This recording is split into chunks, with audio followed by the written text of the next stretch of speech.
गावाला जायचं म्हणजे वेळ बघून चालत नाही, त्यामुळं रात्रीच गाडी बुकिंग केली आणि जाऊन स्टॉपला उभा राहिलो. उभा राहतोय तोपर्यंत लगेच 5 मिनटात गाडी आली.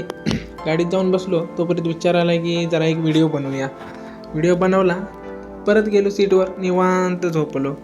झोपून झाल्यानंतर तोपर्यंत आवाज आला. नाश्त्यासाठी गाडी थांबली, उतरलो, मस्तपैकी फ्रेश झालो, जरा चहा घेतला, चहासोबत बिस्किट खाल्लं आणि परत गाडीत चढलो, निवांत झोपलो. माझ्या साईडला झोपलेला भाऊ तो काय उठलाच नाही.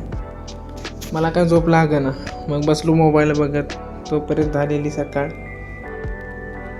इकडे तिकडे डोंगर बघत बघत जरा टाईमपास चालू होता. मग वाटलं जरा गाव जवळ येतंय. विचार करत करत मोबाईल बघत तोपर्यंत आला आपला किनी टोल नाका आल्यावर समजलं की कोल्हापूर आलंय जवळ. जरा भारी वाटलं. फायनली कोल्हापूरमध्ये पोचलो. गाडीतनं उतरलो आणि पहिल्यांदा बॅग आहे काय बघायला चेक करायला गेलो. वाकून बघतोय तोपर्यंत बॅग तर होती आणि पिशवी एका साईडला तोंड करून पडलेली. तिथनंच बॅग वगैरे उचललं, लगेच रिक्षा केली आणि रिक्षानं निघालो. मग आम्हाला लागलेली घाई कसली काय माहीत. आम्हाला पण एवढी गडबड नव्हती कसली. त्याला म्हटलं जरा हळू चालव. आम्हाला काय ऐकना आमचं.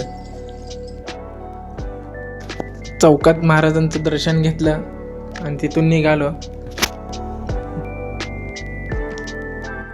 भावाला बोलत होतो जरा तुझ्या मनाचं काहीतरी बोल.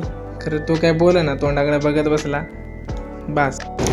तोपर्यंत तिकडं लालपरी लागलेली. गाडीत जाऊन बसलो, तिकीट काढलं आणि काय आता गावाला पोचायचंच आहे.